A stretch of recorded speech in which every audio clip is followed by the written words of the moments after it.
Just, I mean, like you said last year. Yes, it is.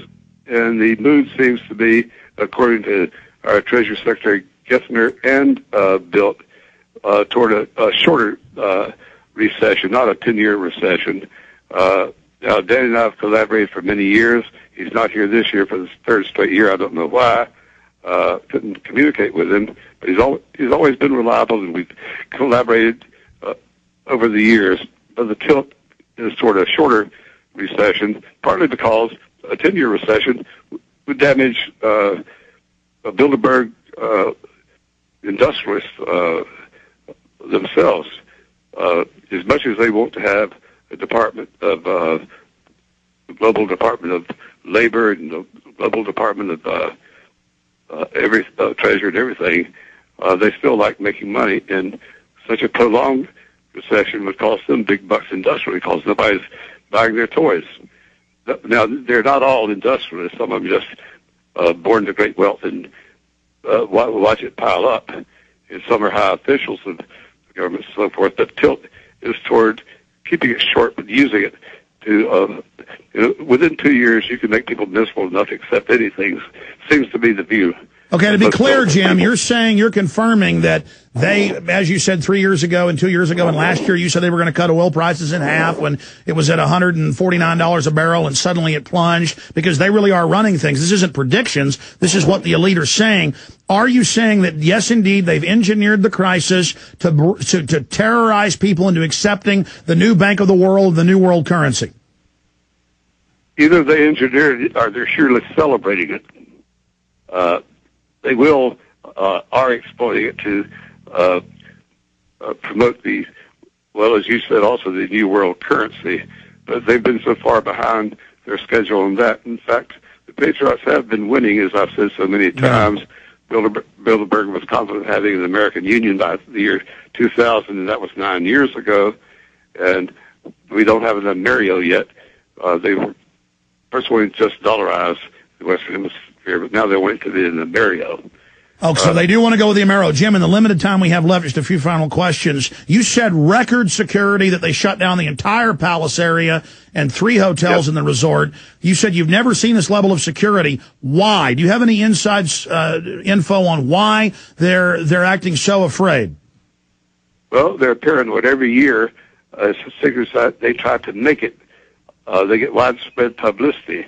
In fact, Charlie Shelton's going to have a piece, I think, Monday in the Coon edition of his paper, The Guardian.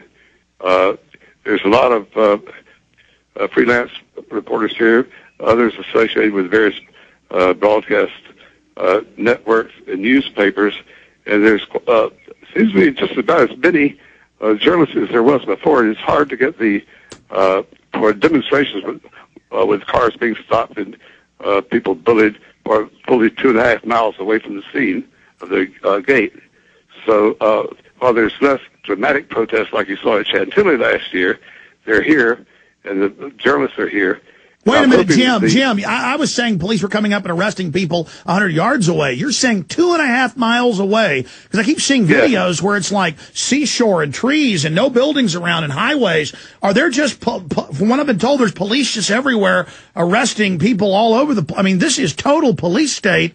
I mean, the media should be all over this with their reporters being arrested. Oh, and they surely are, taking the guy's camera and pulling out the film, or forcing them to erase it. They have one of those gizmo cameras where they can simply erase it.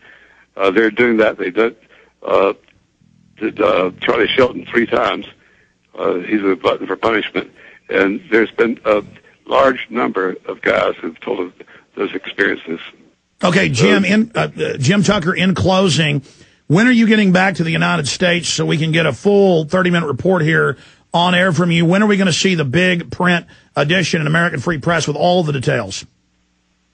That will be in the one that goes to press next Thursday. The next one you get, if you have, let's see, this is Friday. The one mailed out today, or Thursday night, last night, we'll have the story filed prior to the meeting itself. Okay, what has security done to you? Because you always do the ritual of trying to walk into the gate. Have you not done that this time? Well, I did, but didn't say a word to me. They just turned made the cab driver turn around, and I was speaking to them, but they just gave me that a funny look. As you know, they've known me for years from the photographs they've taken, and so he knew who I was. Well, several cops knew who I was, but they told that the cab driver he had to go away, and so, well, the way the gate was locked, he couldn't even crash through if he wanted to. Jim, do you think they were angry from last year when we were only 50 yards away, bullhorning them with you there? Well, they're angry from every year. Yeah. Every year they're angry that they've been discovered. They're angry that there's protesters. They're angry that there's reporters. But I'm hopeful that they'll cough up the list because of major newspapers are now covering the story. There's a heavy story in the Times of London today, and there's going to be more tomorrow. So I'm hoping they'll cough it up. But in closing, Jim. Sure. In closing, Jim, to interrupt you because we're almost out of time in 30 seconds. They seem to be very grim-faced, you said in your article in American Free Press. Are they upset? Are things going well for them? No, things are going bad for them. Americans are responding. The Europeans are responding. And their program has been blocked. They're still trying to do these things we discussed earlier. And we have to keep fighting so that they don't succeed. Well, this is the Global Cabal, and you're there on the front lines, once a voice in the wilderness, now many people joining you. Jim Tucker, go with God. We're praying for you, and we'll talk to you again next week. Great job, sir. Thank you. Bye. All right, there goes Jim Tucker. All right, ladies and gentlemen, stay with us. Coming up, we'll talk to the London Guardian reporter, who's reportedly been detained or harassed or arrested for the third time.